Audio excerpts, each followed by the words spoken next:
Hello नमस्कार guys, कैसे हो आप सब। उम्मीद करेंगे मस्त मजे में हो। मैं भी बिल्कुल मस्त मजे में। तो आपने कल बल और गति के नियम देखे थे। उससे पहले गति चैप्टर था गति, यानी गति के तीन समीकरण थे।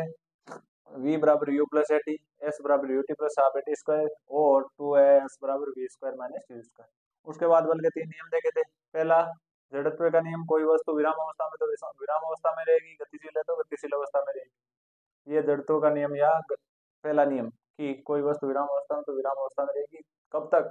जब तक कि उस पर कोई बाह्य बल ना लगा जाए। दूसरा कौन सा था? दूसरा था संवेग संरक्षण, या किसी वस्तु के संवेग में परिवर्तन की दर बाह्य असंतुलित बाह्य बल के समानुपाती होती है। तीसरा था क्रिया प्रतिक्रिया का नियम। उसके बाद आज हम गुरुत्वाकर्षण पढ़ेंगे। कौन सा? गुरुत्वाकर्षण, नौवां पार्ट। तो इसमें जब किसी वस्तु को किसी ऊंचाई से गिराया जाता है तो हमेशा किसी भी वस्तु को ऊपर फेंकने पर वह हमेशा नीचे की ओर गिरती है, यह सब आप जानते हो। पृथ्वी की ओर ही गिरती है। सभी ग्रह सूर्य के चारों ओर चक्कर लगाते हैं। चंद्रमा पृथ्वी के चारों ओर परिक्रमा करता है। इन सभी अवयवों में पृथ्वी पर ग्रहों तथा चंद्रमा पर लगने वाले कोई बल आवश्यक होना चाहिए। इसके लिए एक आइजैक न्यूटन जी आए थे और इस तथ्य को समझा था। इन सभी के लिए एक ही बल उत्तरदायी होता है, उसे क्या कहते हैं? गुरुत्वाकर्षण बल। गुरुत्व की तरफ लगने वाला बल क्या कहलाएगा? गुरुत्वाकर्षण बल। उसके आगे गुरुत्वाकर्षण तथा गुरुत्वाकर्षण के सार्वत्रिक नियम के बारे में भी आगे जानकारी प्राप्त करेंगे।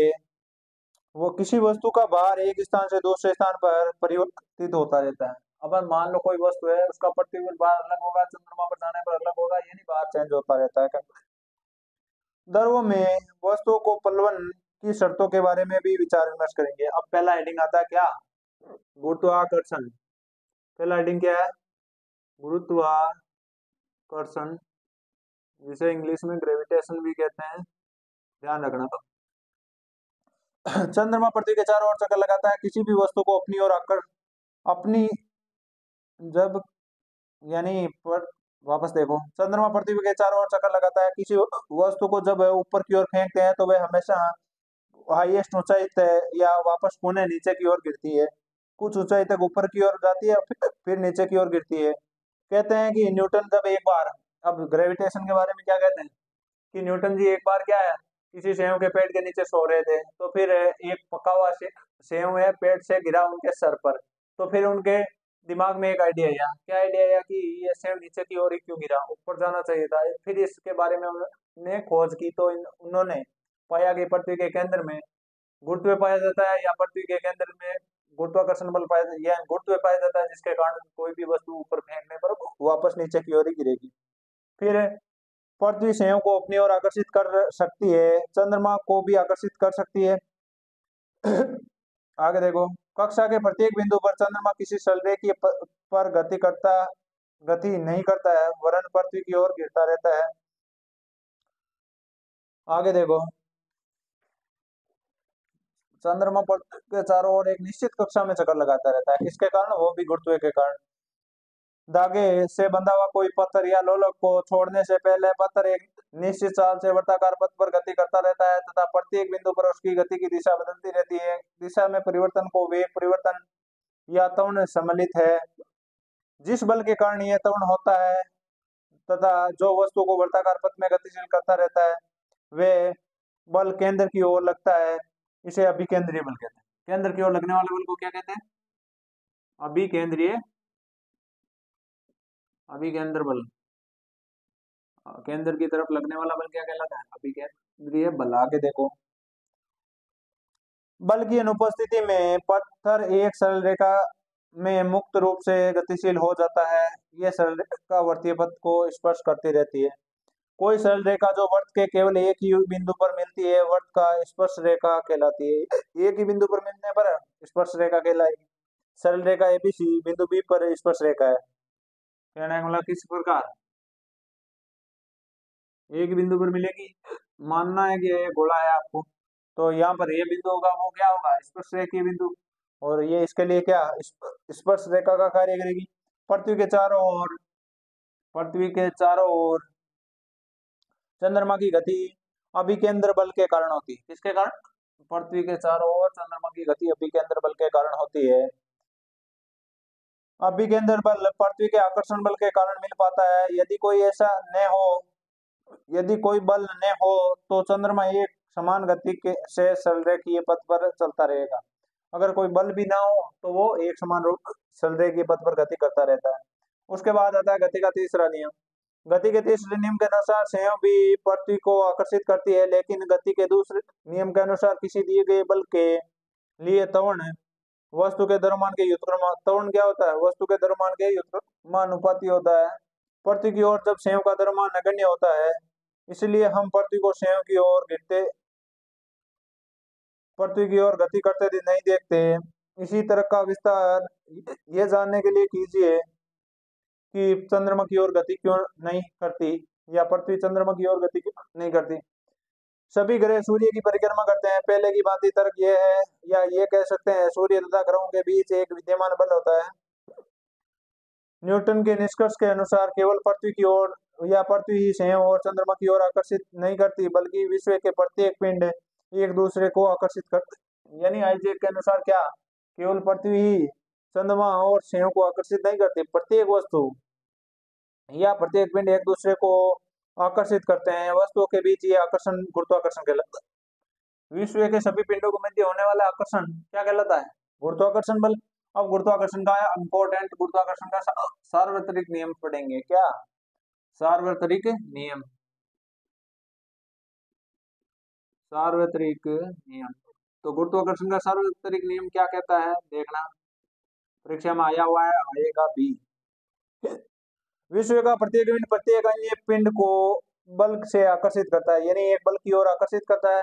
इन दोनों पिंडों के मध्य लगने वाला बल, मान लो कोई पिंड ये और कोई पिंड, अगर इसको कैपिटल एम माने, इसका द्रव्यमान, और इसका स्मॉल एम माने, तो और इन दोनों के बीच की दूरी डी ले ले, ये एक दूसरे को क्या करेंगे? आकर्षित करेंगे। और आकर्षण करने वाले बल को क्या कहते हैं? गुरुत्वाकर्षण बल। तो आगे देखो, दो पिंडों के द्रव्यमानों के गुणनफल के समानुपाती, यानी जब विश्व का प्रत्येक पिंड अन्य पिंड को आकर्षित करता है तो दोनों पिंडों के द्रव्यमानों के गुणनफल के समानुपाती तथा उनके बीच की दूरी के वर्ग व्युत्क्रमानुपाती होता है। इन दोनों पिंडों को मिलाने वाली रेखा दिशा को निर्देशित करती है। इन दोनों पिंडों को मिलाने वाली रेखा क्या करेगी? इन दोनों की दिशा को निरूपित करेगी। समझ में आ रहा है? तो अब आगे देखेंगे कि किस प्रकार होता है। पहला स्टेटमेंट क्या था? दोनों पिंडों के द्रव्यमान के गुणनफल के समानुपाती, दोनों पिंडों के द्रव्यमान द्रव्यमान के गुणनफल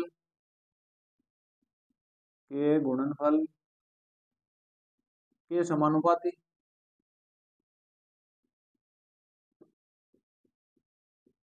तो देखो, उनके मध्य लगने वाला बल दोनों द्रव्यमानों के गुणनफल के क्या होता है?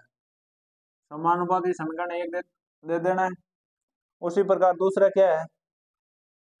तथा उनके बीच की दूरी के वर्ग के व्युत्क्रमानुपाती। दोनों पिंडों के बीच की दूरी क्या है? तो दोनों पिंडों के बीच की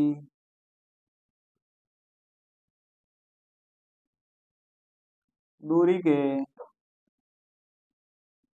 वर्ग के व्युत्क्रमानुपाती होता है। दोनों पिंडों की वर्ग की दूरी के व्युत्क्रमानुपाती होता है। तो देखना आगे, वही फोर्स क्या होगा? दोनों पिंडों के बीच की दूरी क्या है? वर्ग के व्युत्क्रमानुपाती, यानी 1/। अब समीकरण एक और दो से क्या करेंगे? समीकरण एक और दो से, तो देखना, समीकरण एक व दो से दोनों तरफ ए पा रहा है तो इसके समानुपाती है, तो समानुपाती में लिख दो। व्युत्क्रमानुपात में तो व्युत्क्रमानुपात में लिख दो। एफ समानुपाती होगा capital M and small M के गुणनफल के समानुपाती तथा उनके बीच की दूरी के वर्ग के व्युत्क्रमानुपाती होगा। अब समानुपाती नियतांक घटेगा तो क्या होगा? एक गुरुत्व नियतांक आएगा या गुरुत्वाकर्षण नियतांक आएगा। गुरुत्वीय स्थिरांक भी कहते हैं। एफ इजिकल टू क्या आएगा? कैपिटल जी एम टू यानी इसको स्मॉल एम और कैपिटल एल से लिया गया है, M1 M2 से भी ले सकते हैं। तो कुल मिलाकर ये गुरुत्वाकर्षण का सार्वत्रिक नियम का गणितीय रूप आ चुका है या व्यंजक पूछा जा सकता है। अब यहाँ पर ये स्थिरांक है, जी क्या है, यहाँ पर स्थिरांक है जिसका नाम मान फिक्स होता है 6.67 इंटू 10 की पावर -11 न्यूटन मीटर। 6.67 इंटू 10 की power -11 newton into metre square upon second square, नहीं किलोग्राम स्क्वायर, ये भी पूछा जा सकता है। तो आपको ये दो स्टेटमेंट याद रखना है, दोनों पिंडों के मध्य या दोनों पिंडों के द्रव्यमानों के गुणनफल के समानुपाती तथा इनके बीच की दूरी के वृत्त के व्युत्क्रमानुपाती दो समीकरण बनाना है। इसी प्रकार आपको क्या निकाल लेना है, गुरुत्वाकर्षण का सार्वत्रिक नियम। अब आगे देखेंगे क्या क्या दे रखा है इसमें। जी का ऐसा ही मात्रक होता है न्यूटन इंटू मीटर स्क्वायर प्रति किलोग्राम स्क्वायर। हेनरी कैवेंडिश, जिनका जन्म 1731 में हुआ और मृत्यु 1810 में, एक सुग्राही तुलना का उपयोग करके जी का मान किया था, जिसका मान आया था 6.673 इंटू 10 की घात -11 newton into metre square upon kilogram square. किन्हीं दो वस्तुओं के बीच आकर्षण बल विद्यमान होता है तथा वे एक दूसरे को क्या करते हैं, आकर्षित भी करते हैं। यह सार्वत्रिक नियम से अभिप्राय है, ये सभी वस्तुओं पर लागू होता है, चाहे ये वस्तु बड़ी हो, छोटी हो, या खगोलीय पिंड हो या पार्थिव हो। अब एक है व्युत्क्रम वर्ग। अब इसमें की क्या देखेंगे कि आपको देखना है व्युत्क्रम वर्ग में क्या होता है, एफ व्युत्क्रमानुपाती होता है किसके, दूरी के वर्ग के व्युत्क्रमानुपाती होता है। दूरी को 6 लिया जाए तो वह कितना गुणा होगा, बल है, तो 6 का स्क्वायर करने पर 36 गुणा या 36वां भाग होगा। उसी के आगे एक एग्जाम्पल दे रखा है, एग्जाम्पल करेंगे। इसी यानी इसी सूत्र के बेस पर एक आपको न्यूमेरिकल दे रखा है, किताब का उदाहरण है, देखना किस प्रकार है।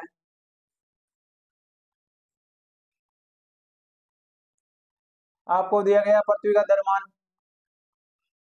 उदाहरण 10.9.1 में पृथ्वी का द्रव्यमान कितना दे रखा है, 6 इंटू 10 की घात 24 kg।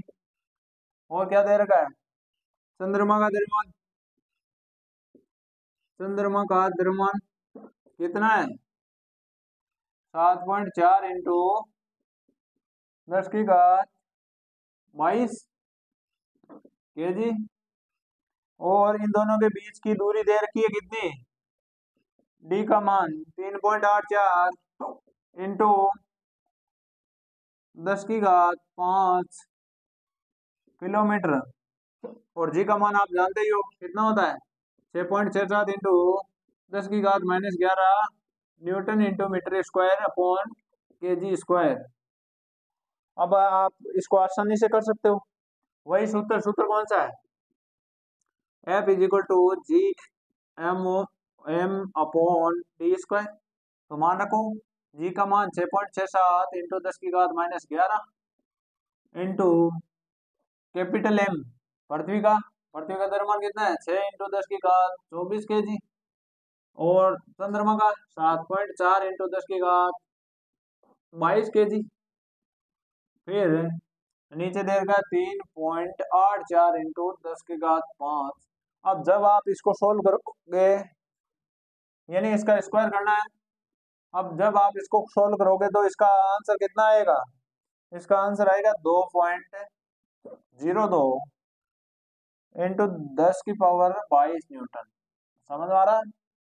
अब आगे दो क्वेश्चन दे रखे, गुरुत्वाकर्षण का सार्वत्रिक नियम क्या कहता है, गुरुत्वाकर्षण का सार्वत्रिक नियम कहता है, गुरुत्वाकर्षण का सार्वत्रिक नियम कहता है कि दो पिंडों के मध्य लगने वाला बल दोनों पिंडों के द्रव्यमान के समानुपाती तथा उनके बीच की दूरी के वृत्त के व्युत्क्रमानुपाती होता है। दूसरा कि इनके बीच वाला सूत्र लिखना है, सूत्र की उत्पत्ति यानी गणितीय रूप सार्वत्रिक नियम का, तो वो अभी आपको बताया है।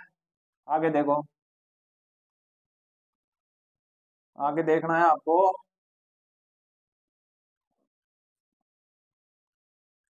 आगे गुरुत्वाकर्षण के सार्वत्रिक नियम का महत्व क्या है। महत्व में पहला आ रहा है गुरुत्वाकर्षण का सार्वत्रिक नियम अनेक परिघटनाओं के लिए लागू होता है। हम पृथ्वी से बंधे रखने वाले बल, हमें क्या, पृथ्वी से बांधे रखने वाला बल। दूसरा, पृथ्वी के चारों ओर चंद्रमा की गति। तीसरा, सूर्य के चारों ओर ग्रहों की गति। तथा चौथा, चंद्रमा तथा सूर्य के कारण ज्वार भाटा। इन सभी के लिए क्या, गुरुत्वाकर्षण का सार्वत्रिक नियम ही लागू होगा। अब है मुक्त पतन। आगे वाली हेडिंग क्या आएगी, मुक्त पतन। क्या है मुक्त पतन, देखना। मुक्त पतन, मुझे तो ऐसा लग रहा है स्वतंत्र रूप से गिरती हुई वस्तु, यही होगा मुक्त पतन का। पृथ्वी वस्तुओं को अपनी ओर आकर्षित करती है। पृथ्वी के किसी आकर्षण बल को गुरुत्वाकर्षण बल कहते हैं। पृथ्वी के इसी आकर्षण बल को क्या कहते हैं, गुरुत्वाकर्षण बल। जब वस्तु पृथ्वी की ओर केवल इसी बल के कारण गिरती है तो हम कह सकते हैं पृथ्वी पर क्या हुआ है, मुक्त पतन में है। वस्तु क्या है, मुक्त पतन में, स्वतंत्र रूप से गिर रही है। क्या गिरती हुई वस्तुओं के वेग में कोई परिवर्तन होता है, गिरती हुई समय वस्तुओं की गति दिशा में भी कोई परिवर्तन नहीं होता है। लेकिन पृथ्वी के आकर्षण के कारण पृथ्वी के परिमाण में परिवर्तन होता है। वस्तु के परिमाण में क्या होगा, परिवर्तन होगा। पृथ्वी आकर्षण के कारण वेग में परिमाण में परिवर्तन होता है। वेग में कोई भी परिवर्तन त्वरण को उत्पन्न करता है। जब कोई वस्तु पृथ्वी की ओर गिरती है तो त्वरण कार्य करता है, और यह त्वरण पृथ्वी के गुरुत्वीय बल के कारण होता है। इसीलिए इस त्वरण को पृथ्वी के गुरुत्वीय बल के कारण त्वरण या गुरुत्वीय त्वरण कहते हैं। इसे स्मॉल जी द्वारा निर्दिष्ट किया जाता है, जिसे गुरुत्वीय त्वरण कहा जाता है, जिसका मात्रक वही मीटर प्रति सेकंड स्क्वायर होता है। गति के दूसरे नियम से, जब बल द्रव्यमान तथा त्वरण का गुणनफल होता है तो मान लीजिए कोई वस्तु m मान की है। मुक्त रूप से गिरती हुई वस्तु के गुरुत्वीय बल के कारण उत्पन्न त्वरण लगता है, या उस पर जो त्वरण लगता है इसे g से निर्दिष्ट किया जाए तो गुरुत्वाकर्षण बल का परिमाण F बराबर वस्तु का द्रव्यमान एवं गुरुत्वीय त्वरण के बराबर होगा। तो लगने वाला बल क्या होगा, मुक्त पतन के कारण। अगर मान लो बल लग रहा है तो m द्रव्यमान की वस्तु पर g त्वरण कार्य कर रहा है तो mg होगा। F बराबर m में लिखते हैं। पिछले पार्ट में हमने क्या पढ़ा था, F बराबर m में, यहाँ पर त्वरण गुरुत्वीय त्वरण लगेगा g, तो mg लिख सकते हैं। और समीकरण यानी पहले गुरुत्वाकर्षण के सार्वत्रिक नियम से, गुरुत्व गुरुत्वाकर्षण के सार्वत्रिक नियम से, के सार्वत्रिक नियम से, तो गुरुत्वाकर्षण का सार्वत्रिक नियम क्या कहता है, समीकरण एक, F is equal to G M E M upon क्या होगा, डी स्क्वायर। तो समीकरण इसको दो दे दो, समीकरण दो में एक से एफ का मान रखने पर m g is equal to क्या होगा, G capital M small m upon D square, कुछ इस प्रकार होगा।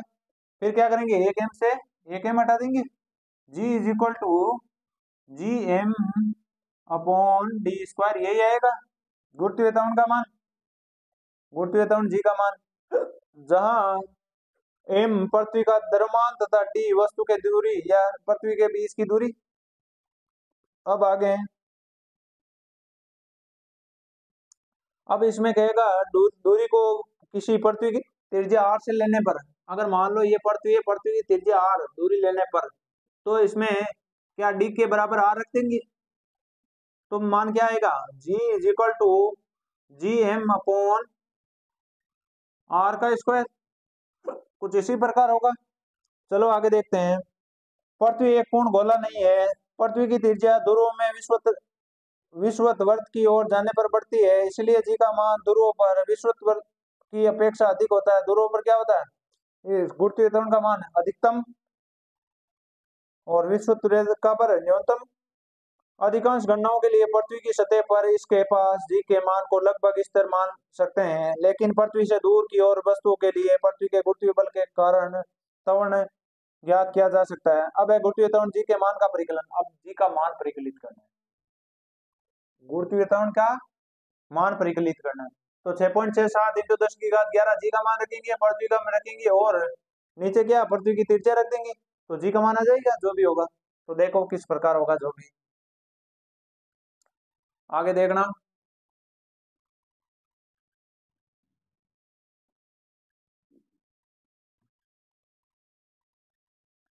गुरुत्वीय त्वरण का मान निकालना है, तो गुरुत्वीय त्वरण का मान के लिए हमें पहले दे रखा होगा क्या, सार्वत्रिक नियमतंत्र जी का मान क्या होगा? 6.67 इंटू 10⁻⁻11। मात्रक लिख लेंगे। पृथ्वी का द्रव्यमान कितना होगा? जिसे m द्वारा पृथ्वी का द्रव्यमान कितना होगा? 6 इंटू 10⁻24 kg।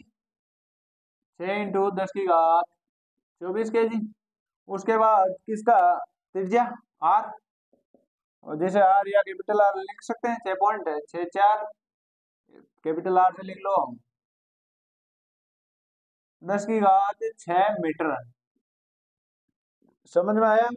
तो इसको उसी फॉर्मूले में रखना है। G is equal to capital G m upon R square. m का मान कितना है? 6 इंटू 10⁻24। और g का मान कितना है? g का मान है 6.67 इंटू 10⁻⁻11। और क्या है?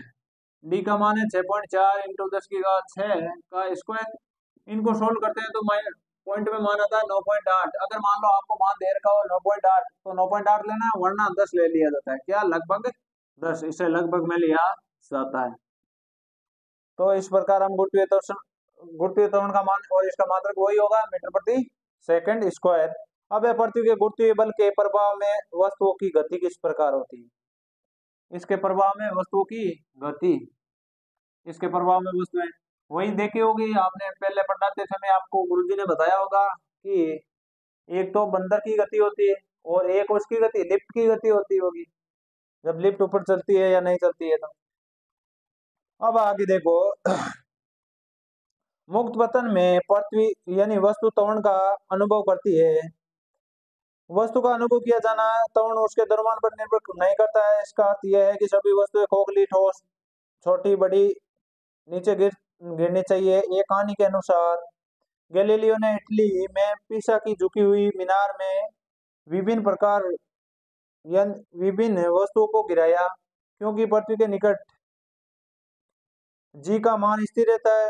एक समान गुरुत्वीय त्वरण की स्थिति में अगर त्वरण जी की स्थान पर यानी एक के स्थान पर जी मान्य हो तो समीकरण किस प्रकार होगी? गति के समीकरण v बराबर u प्लस एटी लिखते हैं, तो यहाँ पर क्या लिखेंगे? G T. दूसरा s बराबर U T plus half A T square की जगह G T square, V square minus U square बराबर है 2 GS। एक ही जगह ले लिख लिया। आगे देखना, इसमें तो कोई बड़ी बात नहीं थी। u और v प्रारंभिक और अंतिम वेग है। s वस्तु द्वारा t समय में चली गई दूरी है। अब आगे कोई क्रियाकलाप दे रखा है या क्वेश्चन दे रखे न्यूमेरिकल आप कर लेना, इन्हीं पे आधारित है। एक है मुक्त पतन से आप स्वतंत्र रूप से गिरती हुई वस्तु यानी पृथ्वी की ओर स्वतंत्र रूप से गिरती हुई वस्तु किसमें मान सकते हैं? मुक्त पतन में मान सकते हैं। दूसरा है गुरुत्वीय त्वरण से आप क्या समझते हैं? गुरुत्वीय त्वरण जी, जब कोई वस्तु स्वतंत्र रूप से पृथ्वी की ओर गिरती है तो उस पर एक त्वरण कार्य करता है, जिसे कौन सा गुरुत्वीय त्वरण कहते हैं। अब आगे आ रही हेडिंग आ रही है द्रव्यमान। क्या? द्रव्यमान और भार। अब आगे देखेंगे द्रव्यमान, किसी वस्तु का जो भी वेट होता है उसे क्या द्रव्यमान ले लिया जाता है। उसके बाद क्या लेते हैं? भार। द्रव्यमान क्या होता है? किसी वस्तु का नियत वजन। और भार किसे कहते हैं? अगर उसमें गुरुत्वाकर्षण बल जोड़ दिया जाता है तो उसे भार कहते हैं। आगे देखना, किसी वस्तु का द्रव्यमान उसके जड़त्व की माप होती है। इसके अनुसार जितना अधिक द्रव्यमान होगा उतना ही जड़त्व अधिक होगा। किसी वस्तु का द्रव्यमान उतना ही रहेगा चाहे वह वस्तु पृथ्वी पर हो, चंद्रमा पर हो या अंतरिक्ष में हो। अब दूसरा भार की बात कर ले तो भार क्या होता है? पृथ्वी प्रत्येक वस्तु को एक निश्चित बल से आकर्षित करती है और बल वस्तु के द्रव्यमान तथा पृथ्वी के गुरुत्वीय बल के कारण त्वरण पर निर्भर करता है। किसी वस्तु का भार वह बल है जिसके द्वारा पृथ्वी की ओर आकर्षित होती है। कोई वस्तु पृथ्वी की ओर आकर्षित होती है तो भार में क्या लिखेंगे? भार में F इजिकल टू एम लिख रहे थे, समझ आ रहा है? F इजिकल टू एम लिखेंगे। ये क्या है? भार होगा, ये बल होगा और ये भार होगा। वस्तु पर पृथ्वी का आकर्षण बल पृथ्वी का भार कहलाता है। पृथ्वी का आकर्षण बल ही क्या? भार कहलाता है। इसे वेट से निर्दिष्ट किया जा सकता है। वेट का मतलब W से, W इजिकल टू mg भी लिखा जा सकता है। क्योंकि वस्तु का भार एक बल है जिसके ये पृथ्वी की ओर आकर्षित करती है। भार का ऐसा ही मात्रक वही है जो बल का है, न्यूटन। भार एक है, ऊर्ध्वाधर दिशा में नीचे की ओर लगता है। इसके परिणाम तथा दिशा दोनों होते हैं, यानी सदिश राशि है। किसी दिए गए स्थान पर जी का मान स्थिर रहता है, इसीलिए किसी दिए गए स्थान पर वस्तु का भार वस्तु के द्रव्यमान m के समानुपाती होता है। अतः W समानुपाती किसके, m के। किसी दिए गए स्थान पर वस्तु के भार को उसके द्रव्यमान की माप के रूप में उपयोग में लिया जा सकता है। अब है किसी वस्तु का चंद्रमान पर भार। इतनी देर तो क्या पृथ्वी पर भार पड़ रहे थे, अब किसी वस्तु का चंद्रमा पर भार पड़ेंगे। इस पर चंद्रमा पर जाने पर क्या प्रभाव पड़ेगा द्रव्यमान या भार पर, जो भी किसी वस्तु का चंद्रमा पर भार। चंद्रमा पर भार किस प्रकार होता है, जो भी होता है देखना। पृथ्वी पर किसी वस्तु का भार वह बल है जिससे पृथ्वी उस वस्तु को अपनी ओर आकर्षित करती है। चंद्रमा पर किसी वस्तु का भार वह बल है जो चंद्रमा उस वस्तु को अपनी ओर यानी चंद्रमा उस वस्तु को आकर्षित करता है। चंद्रमा का द्रव्यमान पृथ्वी के द्रव्यमान की अपेक्षा कम है, इस कारण चंद्रमा वस्तुओं को कम आकर्षण बल लगाएगा। जिसका यानी पृथ्वी का भार ज्यादा है तो पृथ्वी ज्यादा आकर्षण लगाएगी, चंद्रमा का भार पृथ्वी की तुलना में कम है तो वह कम आकर्षण बल लगाएगा। वस्तु का द्रव्यमान m है तथा चंद्रमा पर इसका भार W हो जाएगा या WM से लिया जाएगा। तो चंद्रमा का mm से ले लिया जाएगा और त्रिज्या क्या RM से। तो किस प्रकार होगा देखना, WM is equal to G into ये कैपिटल MM यानी पृथ्वी का भार इंटू ये चंद्रमा का भार m है अपॉन RM का मतलब पृथ्वी की त्रिज्या। इस प्रकार लिया जाएगा। अब अगर इसमें मान रखेंगे पृथ्वी का दीर्घ है 5, द्रव्यमान 5.9 इंटू 10 की घात 24, चंद्रमा का 7.36 इंटू 10 की घात 22 और इनकी त्रिज्याएं दे रखी है। अब इसमें इसी में अलग अलग निकालेंगे। पहले पृथ्वी का निकाल लेंगे, क्यों, पृथ्वी का द्रव्यमान लिख लेंगे और पृथ्वी की त्रिज्या रख देंगे। समझ में आ रहा है, यही करेंगे। तो यहाँ से पृथ्वी का आ जाएगा, पृथ्वी का कितना आएगा मान रखने पर, अभी मैंने बताया सारणी दे रखी है। तो यहाँ पर आएगा इसका 2.431 इंटू 10 की घात माइनस n 10 की घात 10 जी इंटू m, समीकरण 1। इसी प्रकार चंद्रमा का कितना आएगा, gm के बाद सॉरी ये चंद्रमा का था, ये पृथ्वी का जीई निकाल रहे हैं। जीई कितना आएगा 1.474 इंटू 10 की घात 11 जी इंटू m, समीकरण 2। अब क्या करेंगे, चंद्रमा अपॉन पृथ्वी, चंद्रमा का ऊर्ध्वीय त्वरण अपॉन पृथ्वी का भार यानी सॉरी चंद्रमा का भार अपॉन पृथ्वी का भार। तो कितना डिफरेंस होता है इन दोनों में, तो इनका डिफरेंस होता है 1/6। इन दोनों को करने पर क्या आता है, यानी WM अपॉन WE करने पर क्या आएगा 1/6। यानी अगर आप चंद्रमा पर आपका वजन 1 kg है तो पृथ्वी पर कितना हो जाएगा 6, यानी कहने का मतलब 1/6 ज्यादा होता है। अगर बात कर ली जाए कि पृथ्वी पर 60 kg वजन है तो चंद्रमा पर कितना होगा 10 kg। समझ में आ रहा है, अरे पृथ्वी पर 60 kg होगा तो चंद्रमा पर जाने पर क्या हल्का महसूस होगा। और अगर चंद्रमा पर 5 kg वजन है तो पृथ्वी पर आते ही 30 kg हो जाएगा। समझ में आया। उसके आगे देखो, वस्तु का चंद्रमा पर भार अपॉन पृथ्वी पर भार बराबर 1/6, इसीलिए बोला जाता है कि चंद्रमा पर भार होता है 1/6 इंटू पृथ्वी पर भार। अब एक वस्तु एक कोई किसी वस्तु का द्रव्यमान 10 kg है, पृथ्वी पर इसका भार कितना होगा 10 इंटू 9.8 यानी 98 kg या न्यूटन सॉरी। अब एक और क्वेश्चन दे रखा है कि किसी वस्तु का भार पृथ्वी की सतह पर मापने पर 10 न्यूटन आता है तो उसे चंद्रमा पर ले जाने पर 10/6 1.67 न्यूटन आएगा। अब भार और द्रव्यमान में अंतर बताया पूछा गया, आप बता सकते हो। और किसी वस्तु का चंद्रमा पर भार पृथ्वी के भार का 1/6 गुना क्यों होता है, क्योंकि चंद्रमा का द्रव्यमान पृथ्वी के द्रव्यमान से काफी कम होता है, इसलिए वो आकर्षण बल या गुरुत्वाकर्षण बल लगाएगा वो भी कम लगाएगा। अब है प्रणोद तथा दाब। अब आगे वाली हेडिंग क्या है? प्रणोद तथा दाब। देखना देखें। किसी ऊंट रेगिस्तान में दौड़ सकता है? क्या घोड़ा दौड़ सकता है? नहीं, क्योंकि उसके पैर क्या होते हैं? बहुत बड़े होते हैं। और यानी विशेष आकृति का भी महत्व होता है। कुछ परिघटनाएं को समझने के लिए दी गई वस्तुओं पर एक विशेष दिशा में लगने वाले नेट बल को ही कहते हैं प्रणोद। प्रति एकांक क्षेत्रफल पर लगने वाले बल या दाब की धारणा का परिचय, यानी प्रति एकांक क्षेत्रफल पर लगने वाले दाब या बल को क्या कहते हैं? प्रणोद। प्रणोद तथा दाब का अर्थ है समझने के लिए दो आपको उदाहरण देने हैं। किसी बुलेटिन बोर्ड पर एक चार्ट लगाना चाहते हो, ये कार्य करने के लिए आपको ड्राइंग पिनों को अपने अंगूठे से दबाना होगा। इस अवस्था में आप पिन को शेष यानी शीर्ष के सतह के क्षेत्रफल पर बल लगाते हैं। इसके लंबवत लगता है और पिन की नोक अपेक्षाकृत छोटे क्षेत्रफल पर लगती है। दूसरा कौन सा है? ये आप शिथिल रेत पर खड़े होते हैं और आपके पैर रेत में धंसने लगते हैं, तो रेत पर यानी शरीर रेत में पहले जितना नहीं धंसता है। दोनों अवस्थाओं में रेत पर लगने वाले बल आपके शरीर का क्या है? भार है, और आपके शरीर का भार ही प्रणोद से लिया जाता है। अब आप देखना,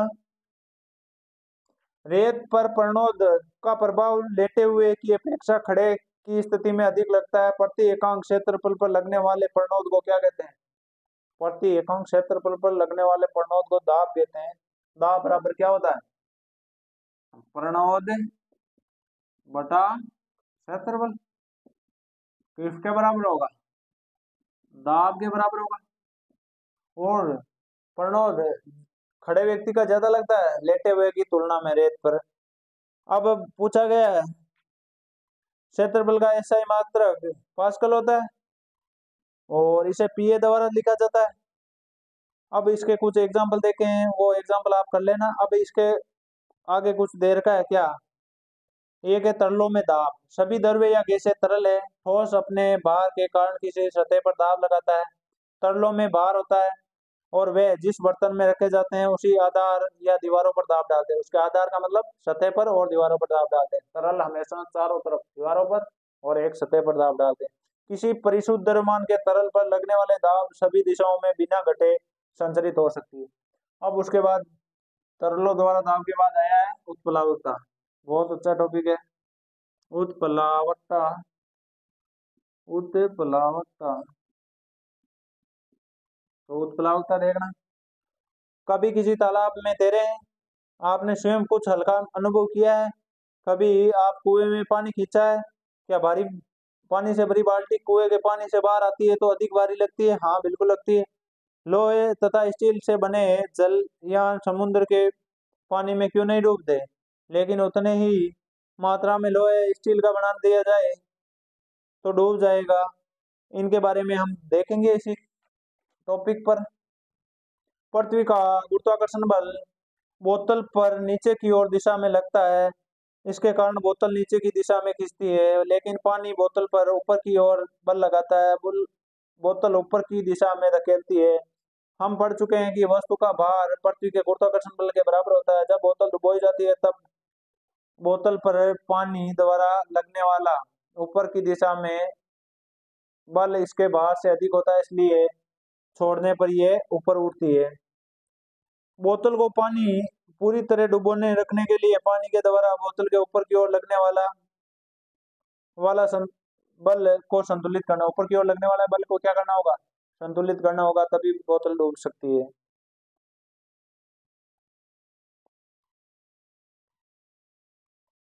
अब आगे देखो, बोतल को पूरी तरह डुबोए रखने के लिए पानी के द्वारा बोतल के ऊपर की ओर लगने वाले बल को संतुलित करना पड़ेगा। इसे नीचे की दिशा में लगने वाले बल बाहरी बल को लगाकर प्राप्त किया जा सकता है। अब पानी में डूबने वाली वस्तु पर एक बल लगता है, इसे उत्प्लावक बल कहते हैं। वास्तव में किसी भी तरल में डुबोने पर वस्तुओं का एक ऊपर की ओर बल लगता है, जिसे उत्प्लावक बल कहते हैं। यह परिमाण तरल के घनत्व पर निर्भर करता है। यह परिमाण यानी उत्प्लावक बल तरल के घनत्व पर निर्भर करता है। इसी में है पानी की सतह पर रखने पर वस्तुएं तैरती है या डूबती है। जिसका घनत्व कम होगा पानी के घनत्व से तो वह तैरेगी, और जिसका घनत्व अधिक होगा पानी के घनत्व से तो वो डूब जाएगी। एक कील और एक और यानी कोई बोतल का ढक्कन ले लेना, बोतल का ढक्कन पानी में नहीं डूबता है, जबकि लोहे की कील डूब जाती है। लोहे की कील का घनत्व पानी के घनत्व से अधिक होता है, इसलिए वह डूब जाती है, और कोर का घनत्व पानी के घनत्व से कम होता है, इसलिए वो तैरता रहता है। तो आपको ये डाउट क्लियर। अब है आर्किमिडीज का सिद्धांत। क्या कहता है आर्किमिडीज का सिद्धांत, वो देखना है। किसी पत्थर को नीचे पानी में डुबोना है डोरी के माध्यम से, पत्थर पानी में पूरी तरह डूब जाता है, इसके ऊपर यानी इसमें कोई परिवर्तन दिखाई नहीं देता। डोरी के प्रसार या तुला की माप में कमी से क्या निष्कर्ष निकाल सकते हो? और रबड़ की डोरी की लंबाई में परिवर्तन या तुला के पाठ्यांक में वृद्धि पत्थर के भारी होने के कारण होती है। क्यों? पत्थर को पानी में डुबोने पर इन वृद्धियों में कमी आ जाती है। इसका अर्थ है पत्थर पर ऊपर की दिशा में कोई बल लगता है, ऊपर की दिशा में क्या बल लगेगा। आपको क्या करना है, किसी रबड़ की डोरी से पत्थर लटका देना और उसको पानी में डुबोना है। क्या रबड़ की डोरी लंबी हो जाती है या बिल्कुल सिकुड़ जाती है? तो सिकुड़ जाती है तो उसको ऊपर की ओर कोई बल लग रहा होगा। रबड़ की डोरी पर लगने वाला नेट बल कम हो जाता है, इसलिए लंबाई की वृद्धि में कमी आ जाती है, जैसा कि पहले में हुआ था।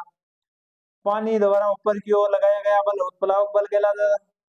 किसी वस्तु पर लगने वाले बल उत्प्लावक बल का परिणाम कितना है?